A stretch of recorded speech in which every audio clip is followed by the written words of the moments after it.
하나님 말씀 보겠습니다. 하나님 말씀은요, 고린도전서 4장 14절부터 16절까지 말씀입니다. 고린도전서 4장 14절부터 16절이요. 같이 한 목소리로 전부를 우리 같이 합독하겠습니다. 14절부터 시작. 내가 너희를 부끄럽게 하려고 이것을 쓰는 것이 아니라 오직 너희를 그리스도 안에서 일만 스승이 있으되 아버지는 많지 아니하니 그리스도 예수 안에서 내가 복음으로써 너희를 낳았습니다. 그러므로 내가 너희에게 권하노니 너희는 나를 본받는 자가 되라. 아멘. 어때 여러분들 좀 사시는 요즘 주변을 돌아보면 완연한 가을이 깊어가고 있죠? 그죠? 저는 가을을 가장 좋아합니다. 개인적으로. 가을에 어울리는 시 한 편을 여러분들에게 먼저 좀 소개하려고 합니다. 시는 장석주이고 제목은 대추 한알입니다. 저게 저절로 붉어질 리 없다. 저 안에 태풍 몇 개, 저 안에 천둥 몇 개, 저 안에 벼랑 몇 개, 저 안에 번개 몇 개가 들어서서 붉게 익히는 것일 게다. 저게 혼자서 둥그러질 리는 없다. 저 안에 무설이 내리는 몇 밤, 저 안에 땡볕 두어 달, 저 안에 초승달 몇 달이 들어서서 둥글게 만드는 것일 게다. 대추야, 너는 세상과 통하였구나. 네, 좋은가요? 네. 좋으시대요. 이렇게 대추 안에, 조그만한 대추 하나 안에, 그 시간 안에 그 세찬 바람, 천둥, 번개, 또 무설이 내리는 밤, 또 초승달 몇 달, 땡볕 두 달, 이게 다 들어가서 대추 한 알이 됐다는 거잖아요. 뭐 여러분들 인생은 어떻습니까? 그냥 이렇게 우리가 무리로 앉아 있지만 한 사람 한 사람 지나온 삶을 궤적을 보면은 온 우주 같은 그런 삶을 사셨잖아요. 어떤 분들은 한국 전쟁을 지나오기도 했고 보릿고개를 넘어오기도 했고, 또 우리 이문주 권사님 정말 생각지도 못했던 6년 전 그런 시간도 벌써 이렇게 세월이 지났죠. 이렇게 우리 한 인생마다는 아마 책을 몇 권 써도 될 만큼 천둥 몇 개, 번개 몇 개, 이런 것들이 다 들어갔으리라고 생각을 합니다. 여러분들 삶 안에는 무엇이 들어있습니까? 전문가의 이 두 집단만 제가 표본을 뽑아가지고 살펴봤는데, 우리가 오늘날 살고 있는데 가장 큰 영향을 준 거는 몇 가지가 있지만 그 중에 유전인자를 빼놓을 수가 없죠. 그게 32%에서 51% 정도 된다고 합니다. 그러니까 부모로부터 내가 가지고 있는, 요즘에 젊은이들이 자기를 표현하는데 MBTI, 또 뭐 혈액형, 이걸로 자기를 표현하는 거는 전부 다 그런 유전인자가 가지고 있는 영향일 겁니다. 그런데 또 한 가지, 요즘 저희가 힐링 줌 강좌를 통해서 배우고 있는 또 한 가지, 우리 안에 뭐가 있느냐? 내면 부모가 있다는 겁니다. 내면 아이가 있다는 거예요. 이건 약간 여기 설명을 하진 않겠지만 우리가 보통 더 많이 사용하는 성인 아이와 성인 아동과는 좀 차별이 있는 건데, 내면 부모, 내면 아이가 거의 70%에 30%, 후천적인 유전인자나 마찬가지인 거죠. 그거의 영향을 오늘도 요즘도 사실 사람들이 의식하건 또 무의식이건 영향을 받고 있다는 겁니다. 내가 거스르건 또 밀어내건 포용하건 그 내 안의 내면 부모는 나에게는 하나의 큰 구조물처럼 이렇게 자리 잡고 있어서 나에게 영향을 주고 있다는 겁니다. 대부분의 사람들, 성도들이 이게 힐링 중 강좌를 들었으니까 내면 부모가 뭔지는 아시죠? 어떤 거죠? 우리가 어린 시절에, 특별히 어린 시절에 나의 부모가 가진 말, 꼭 나에게 한 말만이 아니라 뭐 그냥 혼잣말이건 누구에게 했던 말, 행동, 태도, 이거를 보고 또 듣고 또 체험함으로써 모방하는 거예요. 닮아가는 거고 학습하는 거예요. 쌓여가는 거죠. 이걸로 형성된 하나의 구조물 같은 인격, 자아가 내 안에 있다는 거예요. 그 실체로 보이진 않지만 이건 있다는 겁니다. 이건 뭐 제 말이 아니고 대부분의 프로이드 이후에 가지고 있는 심리학자들이 가지고 있는 공통된 의견입니다. 그러니까 내면 부모는 한마디로 말하면 내 속에 살고 있는 부모님입니다. 엄마, 아빠가 내 속에 여전히 살고 있는 거죠. 말, 행동, 태도나 자세, 그분들이 우리에게 듣고 보게 체험하게 한 이런 것들이 닮아가고 모방해서 또 쌓여진 학습의 과정을 통해서 내 안에 쭉 하고 자리 잡게 된 하나의 구조물 같은, 그게 내면 부모입니다. 반면에 내면 아이는 아직 우리가 줌강좌에서 다루지는 않았지만 내면 아이는 이런 부모의 행동과 말에 대한 내 심리적 반응으로 형성된, 그러니까 이를테면 내 내면 부모에 보여진 엄마의 말이 있었어요. 거기에 내가 반응을 할 거 아니에요. 무서워. 너무 기뻐. 너무 안전해. 너무 불안해. 뭐 이런 어떤 심리적 반응으로 만들어진, 그래서 형성된 내 안의 자아, 이걸 내면 아이라고 말합니다. 그러니까 내면 부모는 담는 거고 내면 아이는 반응하는 거죠. 현재도 여러분들 무시하지 못, 여러분들은 이걸 분석할 기회와 여력이 많지 않겠지만 이거는 여러분들의 인생에 가장 큰 영향을 주고 있다는 겁니다. 그리고 대추 한 알처럼 우리의 색깔, 우리의 모양을 그냥 될 리 없다. 그 내면 부모와 또 그로 인한 쌓여진 모든 학습의 과정을 통해서 내 안의 색깔과 모양을 만들고 있다라는 겁니다. 우리 본문을 3절을 읽었는데 바울은 이게 지금 고린도 교회에 말하고 있어요. 16절 오늘 말씀 제목이기도 한데, 그러므로 내가 너희에게 권하노니 너희는 나를 본받는 자가 되라 했죠. 그러니까 imitate me, 나를 모방해라. 아주 이 단도직입적인, 바울이 무슨 생각으로 이런 말을 했을까 싶을 정도로 아주 좀 이 단도직입적인 그런 선언을, 권면을 하고 있죠. 자기를 모방하라는 겁니다. 그러니까 아까 우리가 한 어떤 개념 정리를 빌려오자면, 바울을 자기를 모방하라고 하는 거는 그 교회의 내면 부모가 자기 자신이 되는 거겠죠. 그렇죠?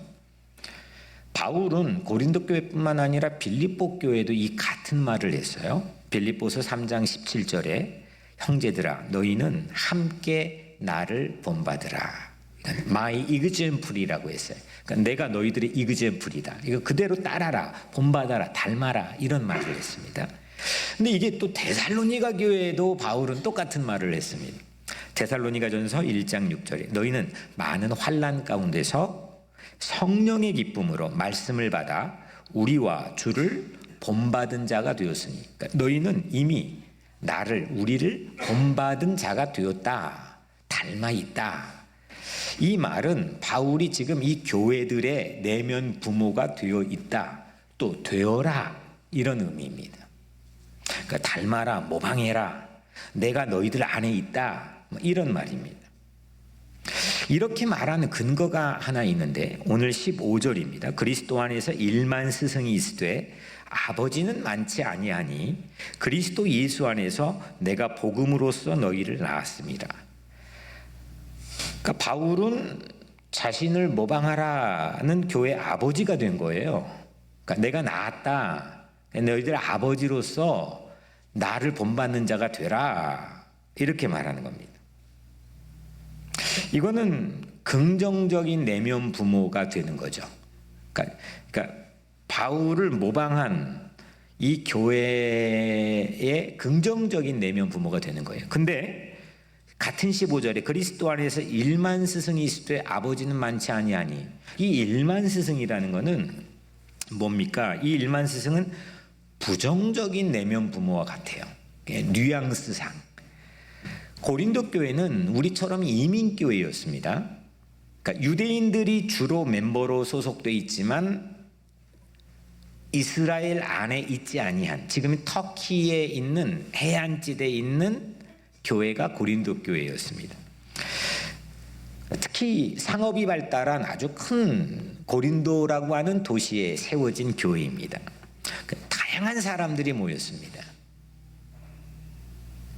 그래서 갈등이 심했습니다. 이 고린도 전후서는 이렇게 분열되고 분파로 나뉘어진, 갈등이 다양한 이슈로 많아 힘들어하는 고린도 교회에 바울이 편지 쓴 거거든요. 그러니까 이 1만 스승이라는 거는 다양한 사람들의 마음속에 부정적인, 하나의 상징적인 의미겠지만 1만 개의 내면 부모들이 다 자리 잡고 있는 다양한 사람들이 모여가지고 이게 지금 배가 산으로 갈 정도로 뭐가 뭔지 이 갈등과 분열로 서로 힘들어하고 있다는 겁니다. 바울의 원래 이름이 뭐죠? 사울이죠. 사울은 옛사람이고 바울은 새로운 인생을 산 똑같은 동일한 인물이지만, 사울에게도 이렇게 1만 스승과 같은 어떤 자기의 부정적인 기제를 가지고 있는 내면 부모 역할을 하는 스승이 있었어요. 사도행전 22장 3절에 보니까 나는 유대인으로 길리기아 다소에서 났고 이 성에서 자라 가말리알 문화에서 우리 조상들의 율법에 엄한 교훈을 받았고, 그러니까 사울은 민족이 어떤 민족이? 유대인, 주이시예요. 근데 어디에서 태어났냐면 길리기아 다소에 태어났어요. 그러니까 교포예요. 그러니까 우리로 치면 2세인 거죠. 그런데 이 성에서 자라. 이 성은 예루살렘 성이에요. 그러니까 거꾸로 역유학을 한 거죠. 예루살렘에서 자랐고 가말리알 문화에서, 이 가말리알은 당대 예루살렘의 최고 학부의 최고의 스승이에요. 그 가말리알에게 우리 조상들의 율법에 엄한 교훈을 받았고, 그러니까 사울은 엄한 교훈을 받았어요. 그냥 엄한 교훈을, 엄격한 교훈을 받은 대로 사울의 인생을 저도 처음 이런 궤적으로 봤지만 닮았어요. 유학파였던 사울에게 가말리알이 입혀준 이 엄한 교육은 자신의 어쩌면 강력한 내면 부모와 같은 건데, 그의 행동들을 성경에서 우리가 찾아볼 수가 있습니다. 사도행전 22장 4절에 보면 이건 사울입니다. 내가 이 돌을 박해하여 사람을 죽이기까지 하고 남녀를 결박하여 옥에 넘겼노니, 이 돈은 예수를 따르는 사람들이죠. 그러니까 사울 행동은 이게 지금 보면은 엄하다 못해서 과격했죠. 예수 끈앞으로 보이는 모든 사람은 닥치는 대로 누구든지 공격했고, 심지어는 뭐라고 했어요? 이 돌을 박해하여 사람을 죽이기까지 하고, 사람을 죽여본 사람이에요. 그리고 매우 드문 표현인데, 바울 서신 내에서는 매우 드문 표현인데, 남녀를 결박하여, 남자뿐만 아니라 여자까지도 가리지 않고 잡아서 투옥했습니다. 아주 거친 사람이 되었죠. 끔찍했습니다. 조상들의 이 엄한 전통, 모세의 율법으로부터 대략 1300년, 통칭의 1000년 동안 가진 이 전통을 엄하게 배웠습니다. 그 강력한 내면 부모가 사울의 마음에 딱 하고 자리 잡고 있는 거죠. 그대로 그는 행동했습니다. 사울의 내면 부모는 이런 의미에서 한 스승을 통한 1000년 전통의 내면 부모를 가지고 있는 거죠. 스데반이 돌에 맞아 죽어갈 때 첫 번째 기독교의 순교자죠. 죽어갈 때 그 현장에서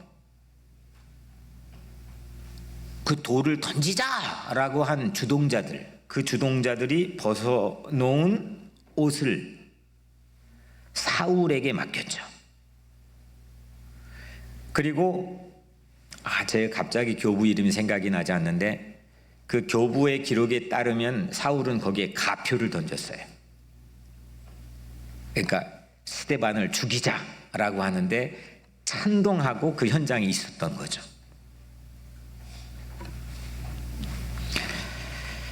자신이 옳다고 생각한 일에 내가 옳아 하면은 그건 매우 거칠었고, 또 그르다는 쪽에 이건 틀려 라고 생각한 쪽엔 일말의 자비도 없던 사람, 그 사람이 또 옳으면 또 얼마나 옳을까 싶기도 하지만 그가 옳은 일에 얼마나 많은 사람들이 어려움을 당했겠어요. 우리도 그럴 수 있거든요. 그런 상한 내면 아이, 그러니까 사울의 입장에 자기 안에 1000년 율법 전통이 한 스승을 통해 탁 하고 자리 잡은 자기 내면 부모가 아파하는데, 그 내면 부모에게 운전대를 딱 하고 맡긴 사울은 사실 나중에 보니까 옳음의 판단력도 마비돼 버렸던 거죠. 옳고 그름도 그는 엉뚱하게 헛다리 짚었잖아요. 우리 안에는 어떻습니까? 내 안에는 일만 스승이 있습니까?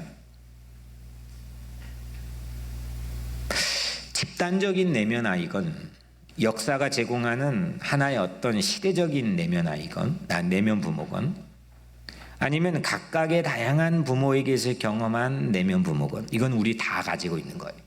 그럼 여러분들은 어떻습니까? 이런 상한 감정들을 우리에게 주입하는, 그런 내면 부모에게 주입한 그런 역할만 하는 스승이 우리 안에도 사울처럼 있을 수 있지 않을까요?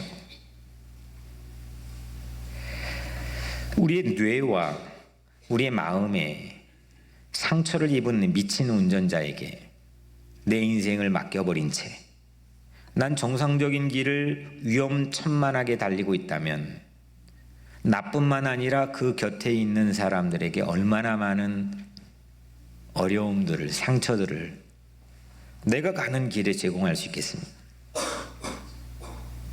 그런 인생을 내 자녀에게, 또 가까운 내 가족에게, 아니면 내 교우에게, 내 이웃에게 우리는 줄 수 있는 개연성이 있지 않을까요? 그런데요, 하나님께서 이런 말씀 주셨죠. 출애굽기 15장에 나는 너희를 치료하는 여호와임이니라. 아멘.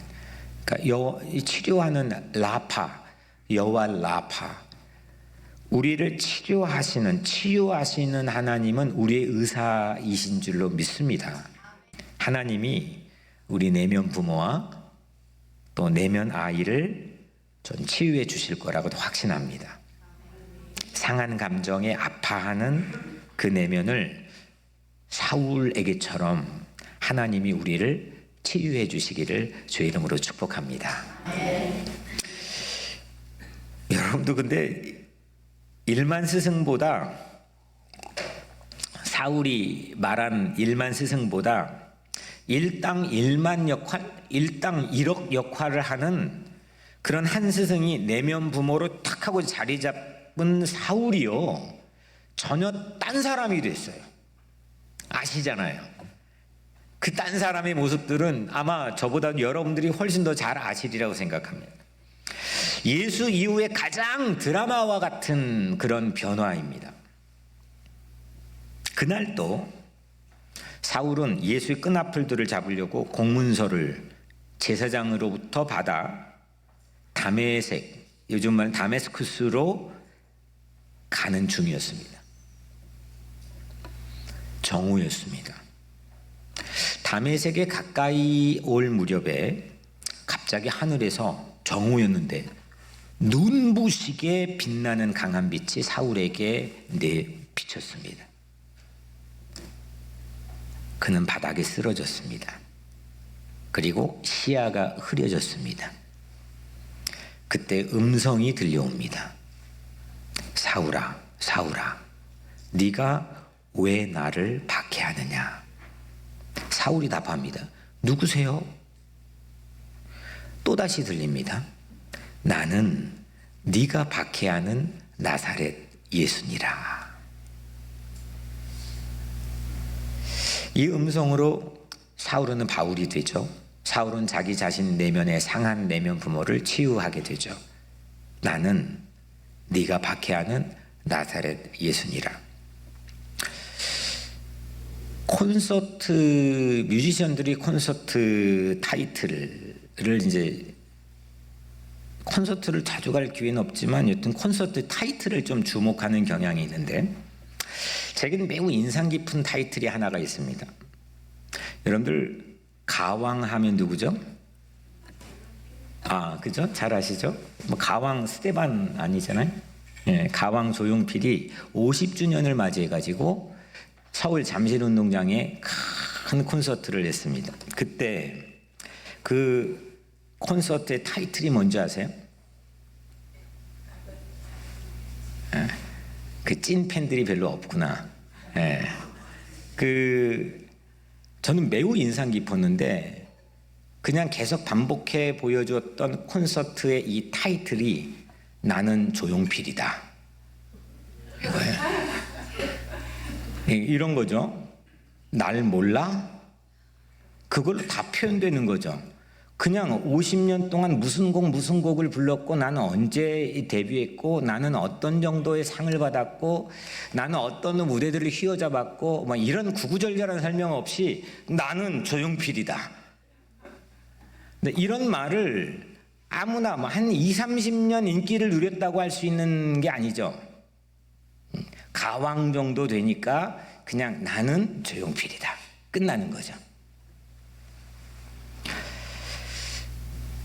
나는 네가 박해하는 나사렛 예수다. 거기 다 나는 예수다. 나는 나사렛 예수다. 나는 네가 박해하는 나사렛 예수다. 사울의 내 감정이입을 해가지고 이걸 들어보면 그냥 그게 전부 다 자기의 모든 그냥 다 포함이 되어 있는 거죠. 난 예수다. 난 네가 박해하는 나사렛 예수다. 제가 한국 가기 전에 바로 직전 설교 제목이 나다 이거였잖아요. 나다. 끝나는 거예요. 굳이 예수님이 거기에 뭐 나는 어때 태어났고 뭐 이게 나다. I am 하면 끝나는 거예요. 그래서 우린 예수 이름에 권세와 능력이 있다고 믿는 거잖아요. 이 한 음성으로 나는 네가 박해하는 나사렛 예수다. 이 한 음성으로 사울이 그냥 그 자리에 꼬꾸라졌어요. 그냥 그게 어떤 물리적인 파장과 힘을 줘가지고 확 하고 꼬꾸라졌을 수도 있겠지만, 저는 그것도 플러스 그거의 의미를 아는, 이게 바닥에 쓰러질 수밖에 없는 거죠. 박해받는 예수가 박해하고 또 박해하러 가고 있는 사울에게 찾아와서 나는 예수다 이렇게 하시는 거죠. 사울의 전부를 뒤집었습니다. 사울의 전 존재를 발칵 뒤집어 놨어요. 그리고 그 뒤로 사울의 안에 천년 전통으로 자리 잡는 깊은 내면 부모는 치유되었죠. 전혀 딴 사람이 되었습니다. 이름도 바뀌었죠. 바울로 바뀌었습니다. 엄한 교훈, 엄격한, 거친, 고집스러운, 해박한 척하는, 똥고집인 그런 교훈으로 엄해져 버린, 거칠어져 버린 그런 사울의 내면 아이가 고쳐진 거죠. 전 여러분들에게 이런 일이 일어나기를 축복합니다. 예수님의 그 넓으신 포용, 아니 그렇게 자기 끈앞풀들 잡으러 가는 그 사람이 찾아와 가지고 나다 내가 예수다, 그런 어떤 자비, 용서, 그런 한 음성이 사울의 내면 부모를 전부 다 뒤바꿔 놓은 거죠. 바울이 되게 했죠. 여러분들에게는 필요하십니까? 이런 치유에 대한 필요를 느끼십니까? 갈급하십니까? 아프십니까? 아픈 원인을 아십니까?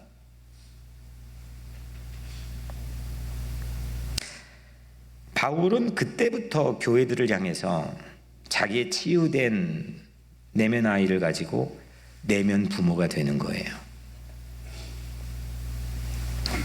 참 아버지가 된 거죠. 오늘 15절에 내가 복음으로써 너희를 낳았습니다. 과거에는 상상도 하지 못했던 일들이 자기를 통해 고백이 되고 자기를 통해 일어나고 역사가 되는 거죠. 물론 고린도 교회 설립자가 바울이에요. 고린도 교회 설립자가 바울이기도 하지만 그래서 내가 너희를 낳았다, 내가 너희 아버지다, 추워도 그런 느낌이 없어요. 이건 사랑으로 낳았기 때문에, 내 안에 새로운 내면 부모가 자리 잡았기 때문에 나는 그들의 내면 부모가 되는 거죠. 이건 아버지와 나와, 부모와 나와 내 자녀 사이를 동일하게 적용할 수 있는 하나의 프레임입니다. 내가 내 자녀에게 정말 내면 부모를 건강하게 불어넣어 주고 있습니까? 그랬습니까? 그래 왔습니까? 자신합니까? 여러분들은 여러분들의 부모로부터 받은 말, 행동, 태도나 자세에 대해 모방하고 학습한 게 그냥 다 건강합니까? 자신합니까? 근데 바울은 사울이었을 때 자기의 망가졌던 아파하는 그 내면 부모를 치유한 다음에 이제부터 이렇게 말했죠. 너희는 나를 본받는 자가 되라. 본래 사울 자신의 내면 부모와 내면 아이로는 평생 가봤자 어떤 이에게도 그렇게 말할 수 없었던 사람입니다. 그가 똑똑했을 때도 이렇게 말 못했습니다. 바울의 본, 나를 본받는 자, 바울의 이 본, 모방이죠. example이죠.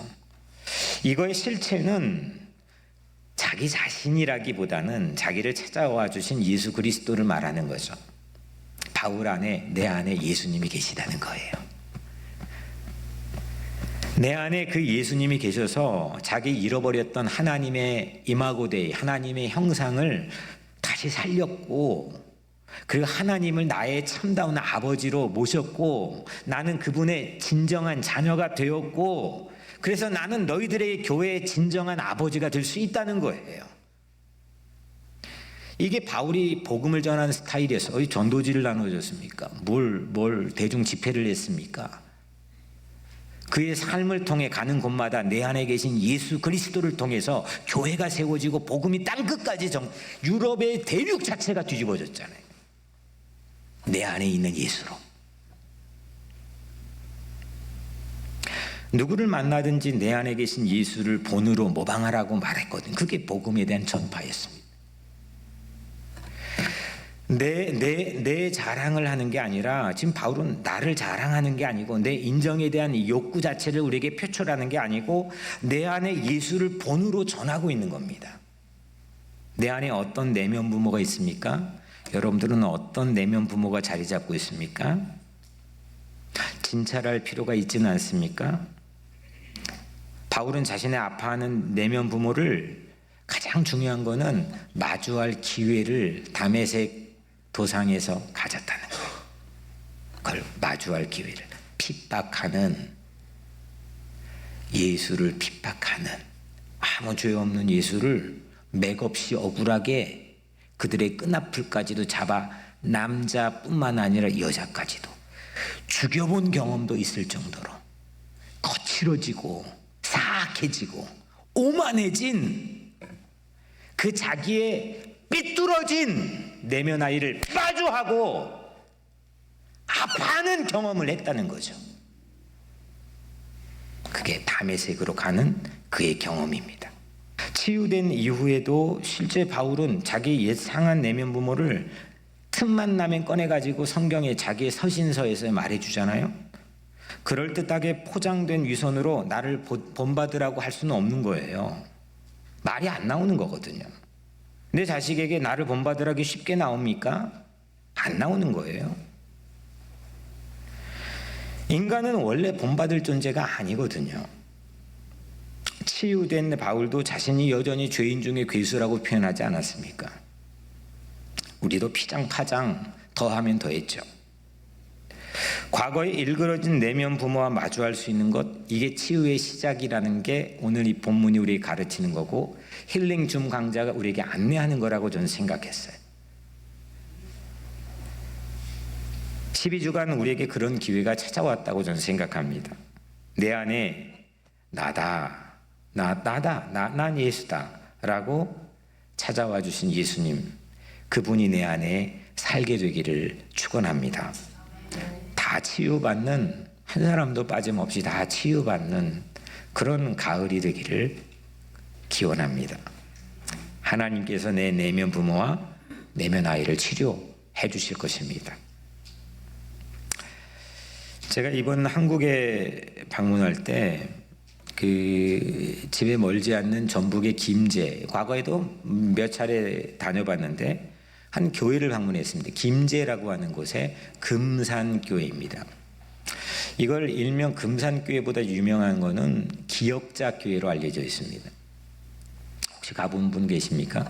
이게 기역자교회입니다. 이게 왜 기역자교회냐면 선교사가 왔는데 남녀 7세 부동석이라고 하는 조선 500년 유교의 전통을 불편하지 않게 하고 복음을 전하기 위해서 선교사가 이걸 이렇게 지었는데 한쪽은 남자 한쪽은 여자가, 그 다음 사진 저 가운데 설교 강단에 한쪽은, 오른쪽은 남자 왼쪽은 여자가 1942년도까지는 거기에 휘장까지 쳐 있었어요. 서로 얼굴도 이게 조금도 못 보게. 그러니까 선교사님이 배려를 많이 한 거죠. 야, 너희들이 익숙해 있는 거를 거스르지 불편하지 않게, 아 그래 예수님이 그런 것 따위로 시시하게 아니야 하고 우리 교단에서, 우리 미국 장로교단, 남장로교단에 파송한 데이트라고 하는 선교사님이 1904년도에 설립한 교회입니다. 그 교회 이야기를 제가 잠깐 하려고 하는데, 그 마을에 이제 구한말이었죠. 김제에서 가장 큰 부자, 가장 큰 지주, 수없는 종을 부렸던 조덕삼이라고 하는 사람이 있었습니다. 저랑 같은 조씨입니다. 1905년도에 그 지역에 그 테이트 선교사를 통해서 이 조덕삼은, 잠깐 너무 빨리 나왔다. 예, 테이트 선교사를 통해서 이 조덕삼은 예수님을 영접했어요. 그리고 자기의 사랑방에서, 이게 본래 그 공간은 아니고 자기 사랑방에서 예배를 드리게 했고, 그러면서 조덕삼이, 그 김제에서 가장 큰 거부였던 조덕삼이 예수 믿고 변화되기 시작했어요.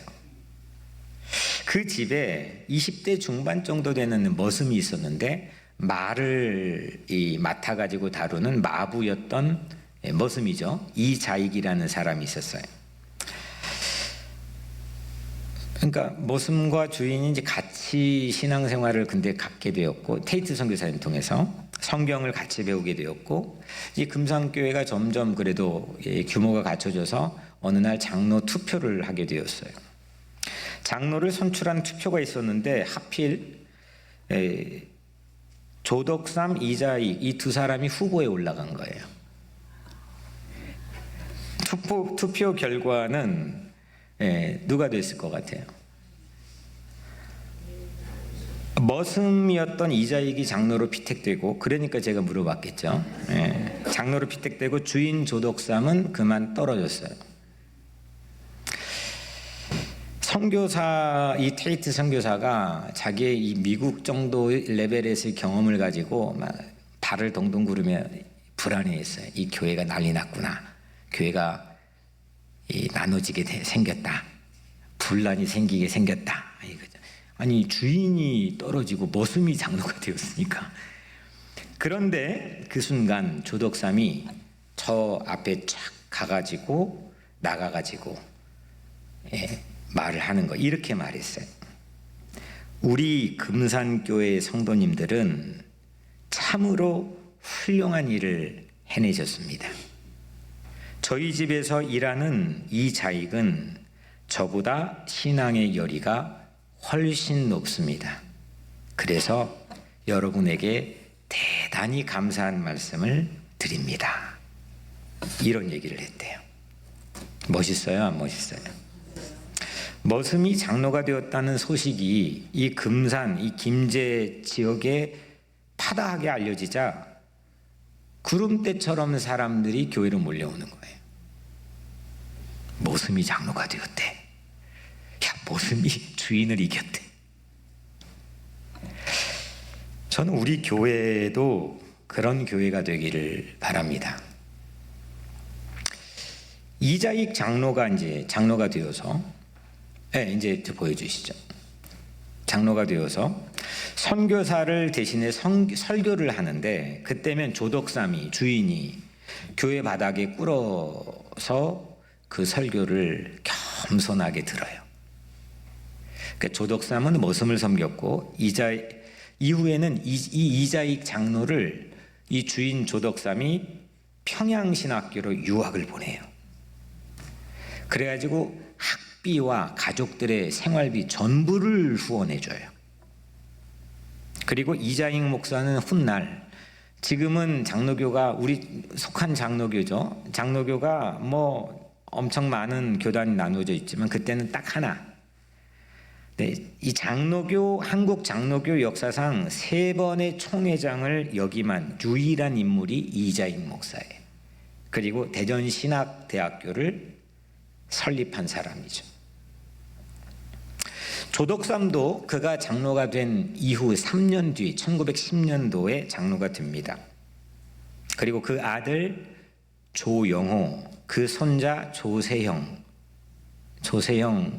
그 한국의 모 당의 국회 총재 대행까지 한 국회의원이었죠. 장로로 피택되어서 3대가 그 교회의 아까 말한 내면 부모가 됩니다. 그 교회 아버지로 3대가. 조덕삼의 내면 부모가 뭐였을까 생각해 봤습니다. 예수를 만나기 전에. 전 조덕삼의 내면 부모는 자기의 부모도 있었겠지만 추적도 해봤습니다. 자기 부모도 있었겠지만 무엇보다 500년 조선의 유교였다고 생각합니다. 이 사건만 미루어 보면, 아니 쌍놈과 양반의 위계질서가 분명해야 되고, 주인과 머슴의 이 순서가 분명한 게 조선 500년에 가장 중요한 거 아닙니까? 그 내면 부모가 딱 하고 자리 잡으면 아무것도 못하는 겁니다. 나라를 빼앗겨도 나라의 위기가 와도 흔들리지 않습니다. 사람도 죽이고 억울하게 고문도 하고 아무 개의치 않습니다. 조선 500년 시대적인 내면 부모를 가진 그 사람들만 있을까요? 여러분들은 없습니까? 그런데 예수를 믿었던 조덕삼은 아무것도 그 내면 부모의 교체를 그 예수 때문에 그 상한 심령을 그 아파하는 집단적이고 시대적인 자기의 내면 부모를 교체하죠. 이게 사울이 바울이 된 사건과 뭐가 다릅니까? 그게 예수 때문에 생겨난 거지 조덕삼 때문에 생겼습니까? 사울 때문에 생겼습니까? 그렇다면 내 인생에는 그게 안 되는 겁니까? 되는 겁니까? 되는 거죠. 성경에만 있는 겁니까? 아니면 구한말 시대 그 김제 금산교에서만 일어나는 겁니까? 우리에게도 있는 거죠. 예수 때문에 생겼다면. 이게 한 가지 두 가지에만 있습니까? 허다한 증인들이 세상에 많습니까? 무수한 증인들이 세상이 가득합니다. 자기의 상한 내면 부모와 내면 아이를 가지고 집단 체면에 걸려가지고 그냥 물불 가리지 않고 뭔지도 모른 채 살아갔던 이 사람들이 예수 만나고 성스럽게 아름답게 감동을 주며 변화된 삶을 살아가는 사례들이 세상에 얼마나 많이 있습니까? 그것 때문에 우린 교회 다니는 거고, 그것 때문에 오늘 예배 드리는 거고, 그것 때문에 예수 믿는 거지.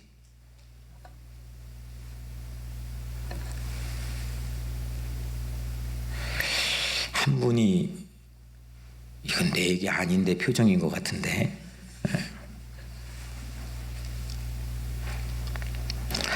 시를 마지막으로 한번 제가 다시 읽어보겠습니다. 적에 저절로 붉어질 리 없다.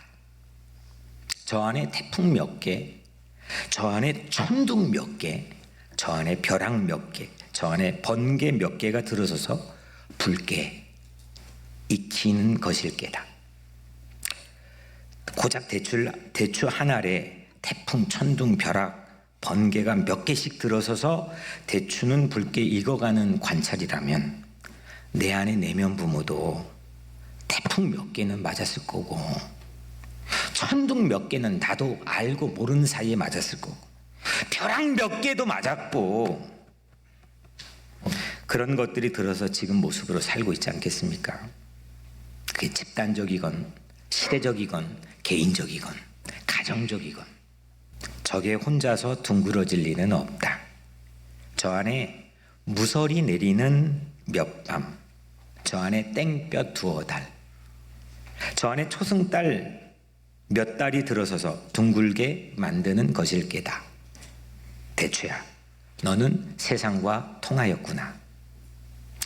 아무리 태풍 몇 개, 천둥 몇 개, 벼락 몇 개로 내 안에 내면 아이가 아파할지라도, 아파했어도, 아파하고 있는다 해도 예수님의 기도로 겟세마네 동산에서 무설이 내리는 그 밤이, 그 겟세마네 그 밤이 내 안에 들어온다면, 예수의 사랑으로 땡볕 쬐이는 골고다의 6시간이 내 안에 들어선다면,